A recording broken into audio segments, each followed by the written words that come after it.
On the 12th of June, 1929, Anne Frank is born in Frankfurt, Germany. She is the second child of Jewish parents, Otto and Edith Frank. Her older sister is called Margot.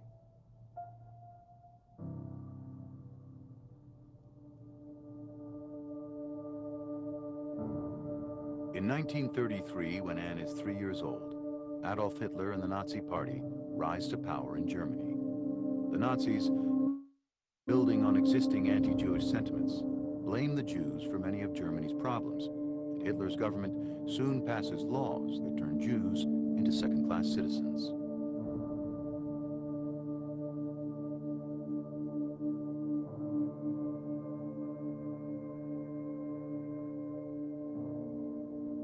As a result, many German Jews decide to leave Germany and seek refuge elsewhere. The Frank family moves to Amsterdam, the Dutch capital, where Otto Frank establishes his own business. The family settles in, leading a normal life for a number of years.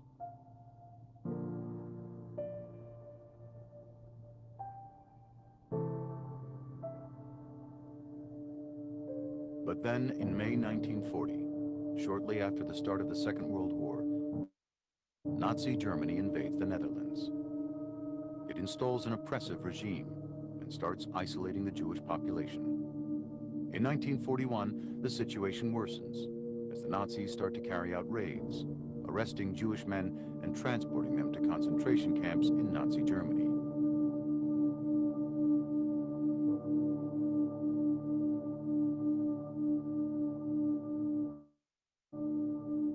In July of 1942, when Margot receives a call-up notice to go and work in Nazi Germany, Otto and Edith Frank decide to take action.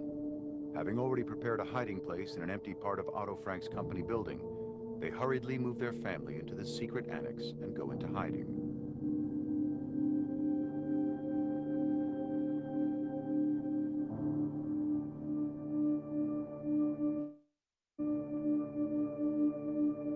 Here, the Frank family is soon joined by 4 other Jewish people: Otto's co-worker Hermann von Pels, his wife August, and their son Peter, and one of Otto's friends, Fritz Pfeffer.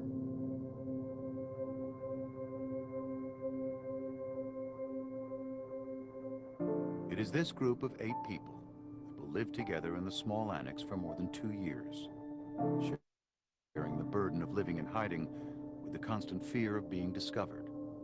All this time, they are cared for by 6 helpers, trusted employees of Otto Frank, who supply them with food and other necessities.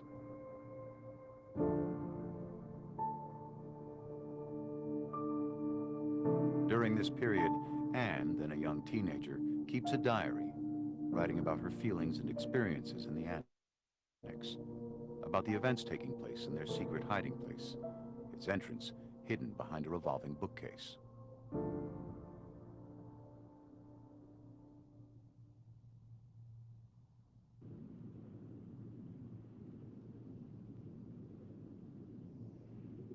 Countless friends and acquaintances are on their way to a horrible destination.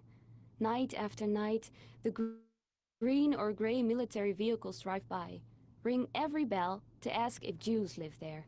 If so, the whole family has to go along right away. If not, they move on. No one can escape their fate unless they go into hiding.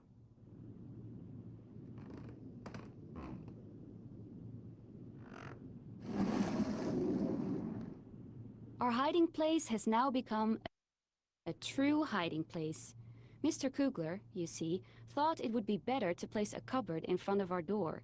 But then, of course, a cupboard on hinges that can open like a door. Now, when we want to go downstairs, we have to duck first, then jump. After 3 days, we were all walking around with bumps on our foreheads, because everyone kept banging their heads against the low doorway. Peter then made the door frame as soft as possible by nailing to it a cloth full of wood shavings. We'll see if it helps.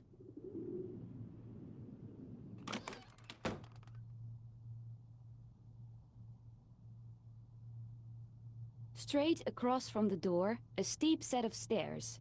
To the left, a little hallway and a room, which is to be the Frank family's living room and bedroom.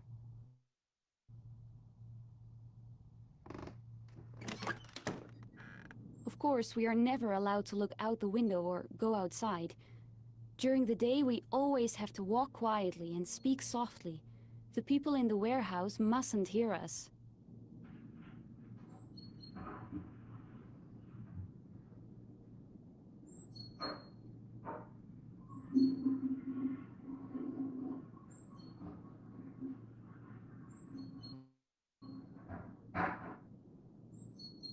It weighs on me more heavily than I can say that we can never go out, and I am terribly afraid that we will be caught and executed. That, of course, is not a very pleasant prospect. We always look forward to those Saturdays, because that's when the books arrive. Normal people don't know how much books mean to someone who is locked up. Reading, studying, and the radio are our only distractions.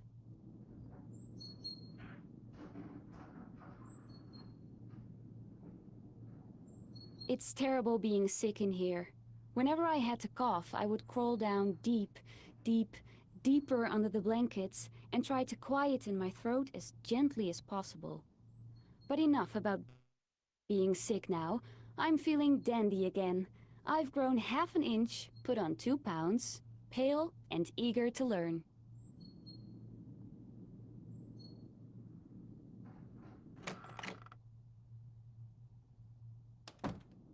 Our little room, with its stern walls, was very bare until now, thanks to Father, who had brought my whole collection of picture postcards and movie stars here beforehand. I have been able to treat the walls with a pot of glue and a brush, and so turn the entire room into one big picture.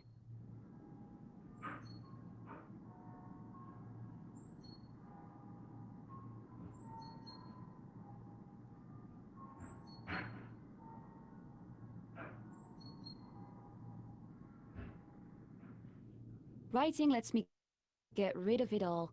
My sorrow disappears, my courage is revived. But, and that's the main question, will I ever be able to write something great? Will I ever be a journalist and a writer? I hope, oh, I do so hope I will, because writing lets me register everything, my thoughts, my ideals, and my fantasies.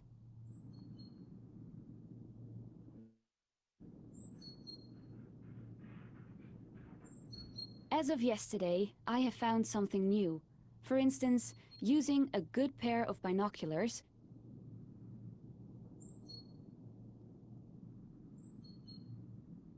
My hopes are fixed on the time that will come after the war. I would love to go to Paris for a year and London for a year to learn the language and study art history.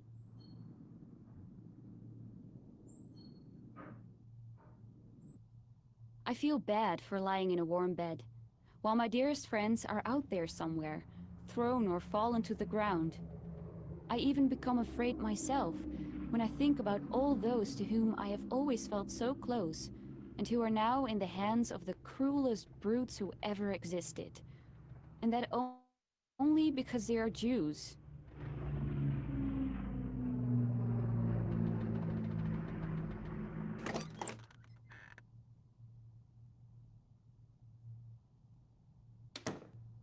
Margot and Mother are on pins and needles. Shh, Father. Quiet, Otto. Shh. It's 8:30. Come here now. You can't run the water anymore. Walk quietly. These are the various cries that go out to Father in the bathroom. At the stroke of 8:30, he must be in the room. Not a drop of water, no walking, everything quiet. When there's no one in the office downstairs, everything sounds so much louder in the storeroom.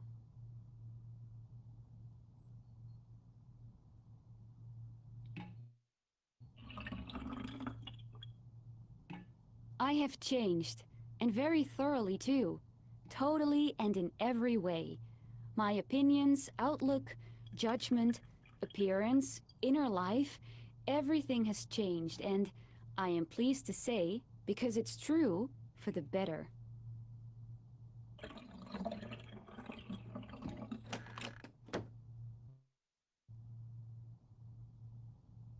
If one climbs the stairs and opens the door at the top, one is amazed to find such a large, light and spacious room in such an old canal house. The kitchen, in other words, and also the bedroom of Mr. and Mrs. Van Pels, the common living room, dining room and study.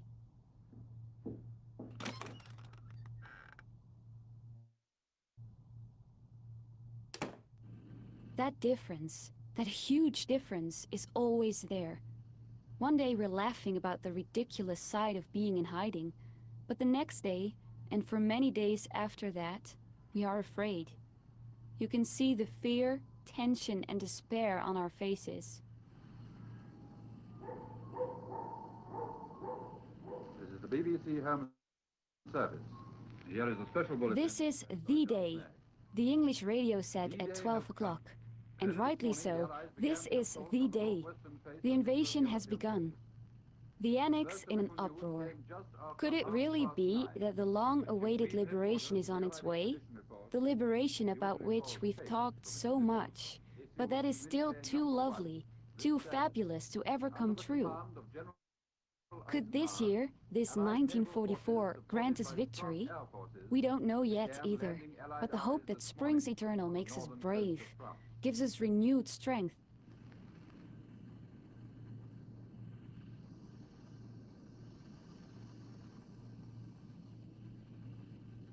During the 21 months we've been here, we have gone through quite a number of food periods. By food periods, I mean periods during which one gets nothing else to eat but a certain dish or certain vegetables. It is not nice at all to have to eat sauerkraut, for example, every day at lunch and at dinner again.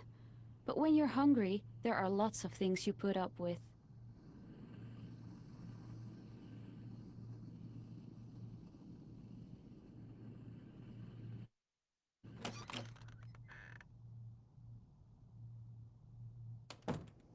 When you knock on his door early in the evening and hear someone quietly call out, "Yes, yes," then you can be sure that when you open the door, you will find him peeking out at you from between 2 steps of the stairs to the loft, and that he will usually continue with a rather welcoming "So." His little room is, well, what is it really? I think a sort of landing on the way to the loft. Very small, very dark and very humid. But he has made it into a real bedroom.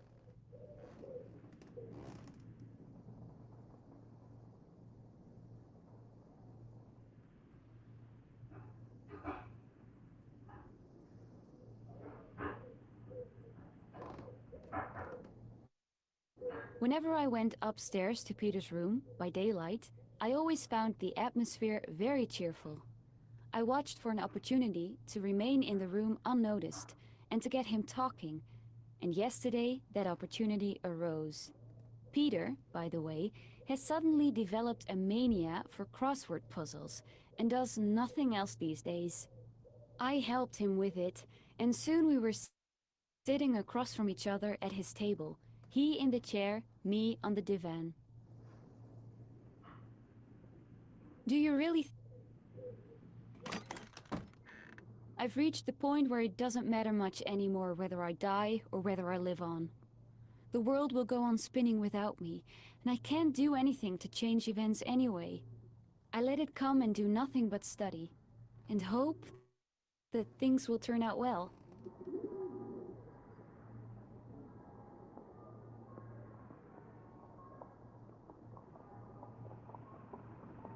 I go up to the loft almost every morning to let the stuffy indoor air blow out of my lungs. This morning, when I went to the loft again, Peter was there cleaning up. He was done quickly, and while I was sitting at my favorite spot on the floor, he came over too. The two of us looked at the beautiful blue of the sky, at the bare chestnut tree with little drops glistening on its branches, at the seagulls and other birds that seemed made of silver in the sunlight, and all of that moved and touched both of us, so that we could no longer speak.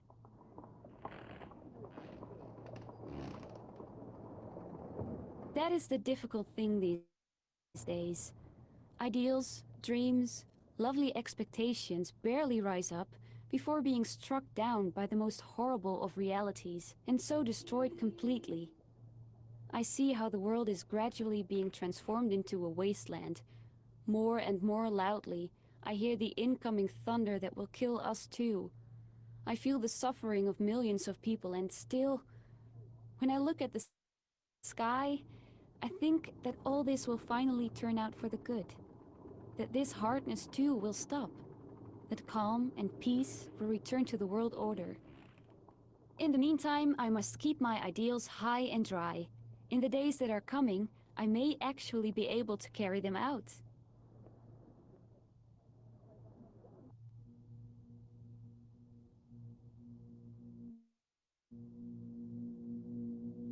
On the morning of the 4th of August, 1944, the hope Anne is holding on to is suddenly all lost.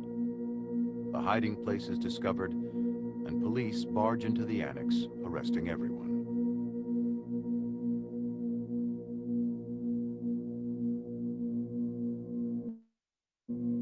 The group is transferred to Auschwitz, and men and women are separated upon arrival. After 2 months, Anne and her sister Margot are transferred to Bergen-Belsen. The living circumstances in the camp are horrific. And in February 1945, Anne and Margot both die from illness and exhaustion, 2 months before the camp is liberated.